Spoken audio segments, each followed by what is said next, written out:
Mr. President, we exercise our right of reply to one more attempt by the leader of Pakistan to tarnish the image of this august forum by bringing in matters internal to my country and going so far as to spew falsehoods on the world stage.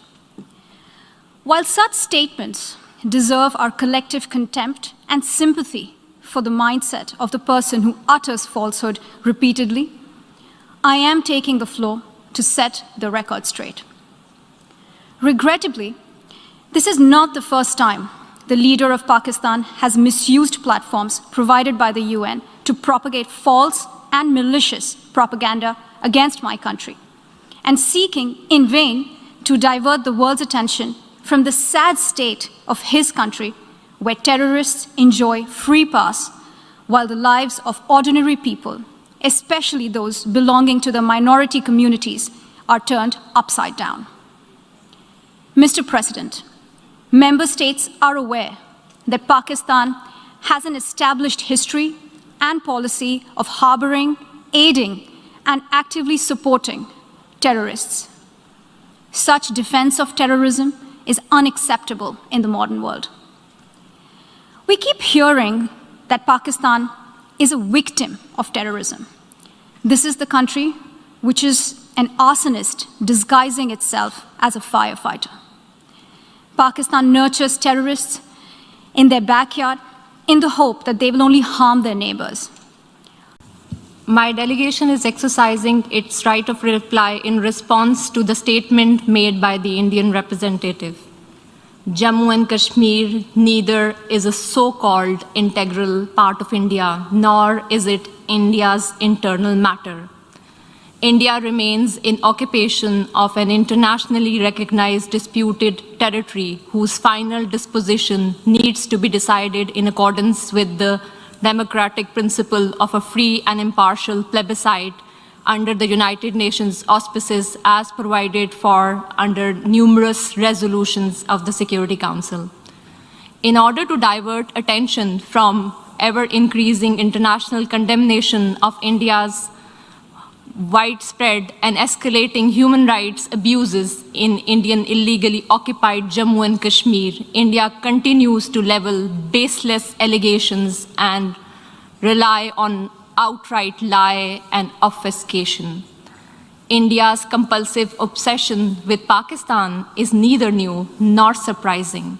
It has permeated its ruling elite and governance structures. But there is a method to this obsession, as it underpins India's electoral and foreign policy under the ruling RSS-BJP Hindutva-inspired government. The EU Disinfo Lab has graphically revealed how India has deployed such tools of deflection, deception, and disinformation against my country, including at the United Nations. Mr. President, India's violation of human rights in Indian-occupied Jammu and Kashmir are well documented in the two reports of the High Commissioner for Human Rights. Since 5 August 2019, the High Commissioner has urged India to unlock the situation and fully restore the rights that are currently being denied to the people of the occupied territory. Several special rapporteurs and mandate holders have also termed the human rights situation in Indian illegally occupied Jammu and Kashmir in a, quote, free fall, unquote.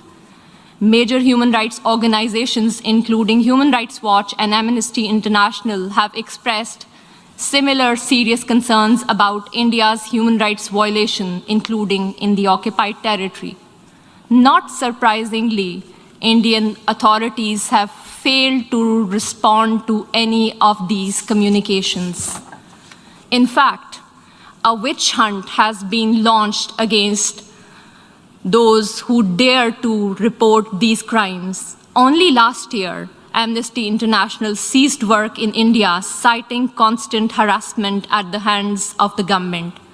The government of Pakistan has recently released a comprehensive and well-researched dossier containing the entire range of gross, systematic, and widespread violations of human rights being perpetrated by Indian security forces in the occupied territory.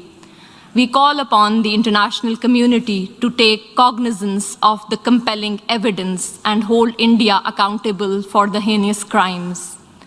If India has nothing to hide, it must accept a United Nations Commission of Inquiry and agree to implement the Security Council resolutions stipulating a plebiscite to enable the people of Jammu and Kashmir to exercise their right to self-determination. Mr. President, as for India's use of the canard of terrorism, regurgitating stale arguments that are typical of all occupiers, let me emphasize that India itself is the principal perpetrator, sponsor, financer, and abettor of terrorism in the region. Today, India is involved in at least 4 different types of terrorism. First, India is resorting to state terrorism to suppress the people of Indian illegally occupied Jammu and Kashmir.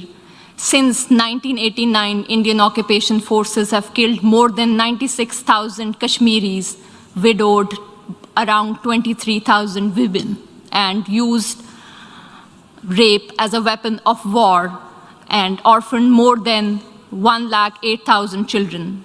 Second, it is funding and supporting terrorist organizations like the TTP, which are involved in numerous cross-border terrorist attacks against Pakistani military and civilian targets. Over the last decade, thousands of Pakistanis have lost their lives or have been injured as a result of these Indian-sponsored terrorist attacks. Pakistan has shared irrefutable evidence of Indian involvement in supporting and sponsoring terrorism with the international community. Third, India is financing and organizing mercenary terrorist organizations against Pakistan to impede economic growth and prosperity of the region. India's National Security Advisor, Mr. Ajit Dole, has publicly admitted supporting and financing of such mercenaries. The captured Indian spy, Kulbhushan Jadhav, has also confessed to organizing such terrorism in Pakistan. Fourth, India is being guided by a supremacist ideology that has mainstreamed Islamophobia and bigotry against minorities, particularly Muslims, in its political discourse. The RSS is one of the oldest fascist movements in the world, enjoys state protection, patronage, and support by BJP, the ruling party in India. It was RSS which was responsible for pogrom in Gujarat in 2002, which killed over 2,000 innocent Muslim children, women, and men. These anti-Muslim pogroms were later repeated in Mumbai and Delhi. One cannot expect anything new from the purveyor of Hindutva. In today's incredibly intolerant India, the 200 million strong Muslim minority faces frequent lynching by cow vigilantes, pogroms by RSS thugs with official complicity, discriminatory citizenship laws to disenfranchise Muslims, and a concerted campaign to destroy mosques and the rich Muslim heritage of India. Mr. President, for the edifice of fascism is in an advanced stage of construction in India today. The Hindutva order of the ruling party has created an atmosphere of fear among all minorities, including Muslims, Christians, Sikhs, and Dalits. The Indian delegation would do well to reflect on the deeply troubling trajectory their state is embarked upon, rather than indulging in patent falsehood about Pakistan. India must realize that it has continuously and miserably failed to suppress Kashmiris living under its occupation, from demanding their inalienable right to self-determination. I thank you. Je remercie l'honorable. I thank the distinguished representative of Pakistan.